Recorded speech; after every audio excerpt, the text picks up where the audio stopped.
बिस्मिल्लाहिर्रहमानिर्रहीम अस्सलाम वालेकुम। जैसा कि आपको पता है PMA 157 लॉन्ग कोर्स के इनिशियल टेस्ट चल रहे हैं। आज की इस वीडियो में मैं आपके साथ 21 नवंबर 2025 यानी आज के दिन जो डिफरेंट सेंटेंसेस के अंदर एकेडमिक पोर्शन के जो MCQs पूछे गए हैं वो मैं आपके साथ डिस्कस करूँगा। तो डिफरेंट कैंडिडेट्स ने अपना इनिशियल टेस्ट दिया और उन्होंने अपना एक एक्सपीरियंस हमारे साथ शेयर किया है, तो हम आपके साथ शेयर करेंगे। तो चलते हैं वीडियो में आगे। वीडियो में जाने से पहले अगर आपने अभी तक हमारा चैनल सब्सक्राइब नहीं किया तो अभी सब्सक्राइब करें ताकि हर नए आने वाली वीडियो आप तक पहुंच सके। जैसा कि आपको पता है डेली बेस पर हम एक एक्सपीरियंस शेयर करते हैं, तो इससे आपको काफ़ी हेल्पफुल हो सकती है। तो चलते हैं जी। देखिए, सबसे पहला क्वेश्चन जो आज पूछा गया है तो वो कह रहा है कि Sahara desert is located in. तो सहारा डेजर्ट कहाँ पर है? तो ये नॉर्थ अफ्रीका के अंदर है। ठीक है, ये बहुत ही बड़ा डेजर्ट है जो कि 11 कंट्रीज़ को शेयर करता है, यानी कि 11 ममालिक से गुजरते हुए ये डेजर्ट गुजरता है 11 ममालिक से। ठीक है, तो ये बहुत बड़ा डेजर्ट है। उसके बाद नेक्स्ट क्वेश्चन देखें, कह रहा है who made the flag of Pakistan. तो पाकिस्तान का जो परचम है, झंडा है, वो किसने बनाया था? तो वो सईद अमीरुद्दीन किदवाई ने बनाया था। ठीक है, और ये 11 अगस्त 1947 को ये एडोप्ट किया जाता है इस फ्लैग को, यानी कि पाकिस्तान बनने से 3 दिन पहले इस फ्लैग को भी एडोप्ट किया जाता है कि ये पाकिस्तान का झंडा होगा। ठीक है, उसके बाद नेक्स्ट क्वेश्चन देखें, how many times USA made ceasefire for फ़लस्तीन। कह रहा है कि जो यूनाइटेड स्टेट है उसने कितनी दफ़ा फ़लस्तीन में सीज फायर करने के हक़ में वोट दिया? तो उसने 6 मरतबा। ठीक है, 6 टाइम्स जो यूनाइटेड स्टेट्स ऑफ अमेरिका ने यूनाइटेड नेशन के अंदर 6 मरतबा वोट किया कि फ़लस्तीन और इसराइल के दरमियान सीज फायर की जानी चाहिए।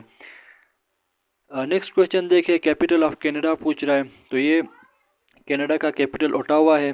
ठीक है, तो ये कुछ कंट्रीज़ के कैपिटल और करेंसी के बारे में आपको पता होना चाहिए। अच्छा, नेक्स्ट क्वेश्चन देखें, what is the length of Amazon river. कह रहा है। ठीक है, तो अमेज़ोन रिवर की टोटल लेंथ कितनी है?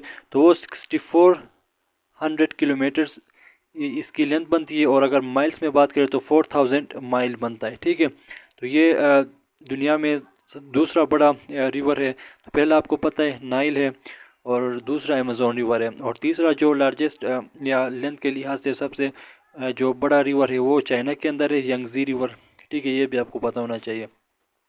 अच्छा, नेक्स्ट क्वेश्चन देखें, क्वाइट इंडिया मूवमेंट डेट। तो ये क्वाइट इंडिया मूवमेंट कब स्टार्ट की गई? तो ये अगस्त 8 1942 के अंदर इसको गांधी ने स्टार्ट किया था। ठीक है, ये तहरीक जो थी ये गांधी ने स्टार्ट किया था, और एक मशहूर स्लोगन दिया था गांधी ने, डू और डाई, यानी कि करो या मरो, यानी कि ब्रिटिश राज से जो आज़ादी हासिल करने के लिए ये मूवमेंट गांधी ने शुरू की थी, क्वाइट इंडिया मूवमेंट। ठीक है, अच्छा नेक्स्ट क्वेश्चन देखें, कह रहा है ही रंजा वॉज रिटन बाय। ही रंजा बेसिकली एक बुक का नाम है। ठीक है, ये एक बुक का नाम है जो किसने लिखा है? तो वो वारिस शाह ने लिखा है। ठीक है, वारिस शाह पंजाबी के एक सूफ़ी और पोइट थे, तो उसने ये किताब लिखी है।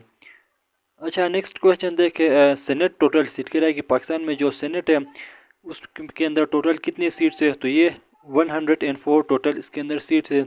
और ये भी आपको पता होना चाहिए कि इसके अंदर जो वीमेंस के लिए जो सीट रिजर्व है वो 17 सीट्स वीमेन के लिए रिजर्व है। ठीक है, सीनेट के अंदर, और नेशनल असम्बली के अंदर 60 सीट्स वीमेंस के लिए रिजर्व है नेशनल असम्बली के अंदर, और सेनेट के अंदर 17 सीट्स रिजर्व है वीमेंस के लिए।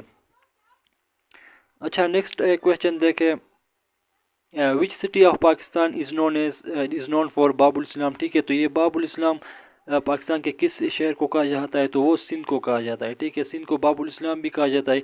बाबुल इस्लाम क्यों कहा जाता है? क्योंकि सबसे पहले जो इसके अंदर इस्लाम आई थी सिंध के अंदर, तो इसलिए इसको बाबुल इस्लाम भी कहा जाता है।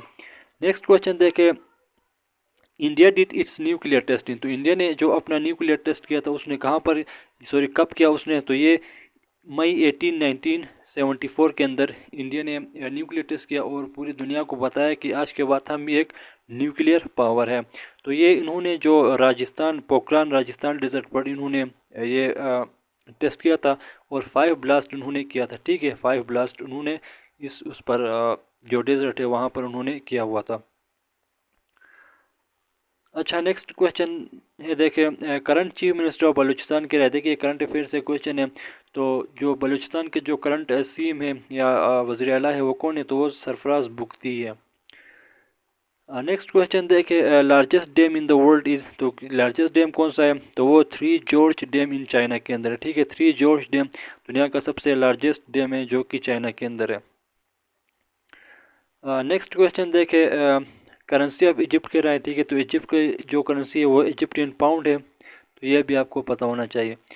अच्छा, नेक्स्ट क्वेश्चन देखें, क्वेश्चन नंबर 14 है, who is the current education minister of Pakistan, तो पाकिस्तान का जो करंट एजुकेशन मिनिस्टर कौन है, यानी कि वज़ीर तालीम कौन है, तो वो आपके पास डॉक्टर खालिद मकबूल सिद्दीकी साहब है। ठीक है, ये current education minister of Pakistan है। नेक्स्ट क्वेश्चन देखें, फाउंडर ऑफ फेसबुक के रहा है, तो वो ये तो आप सबको पता होगा, Mark Zuckerberg founder of Facebook के फाउंडर हैं।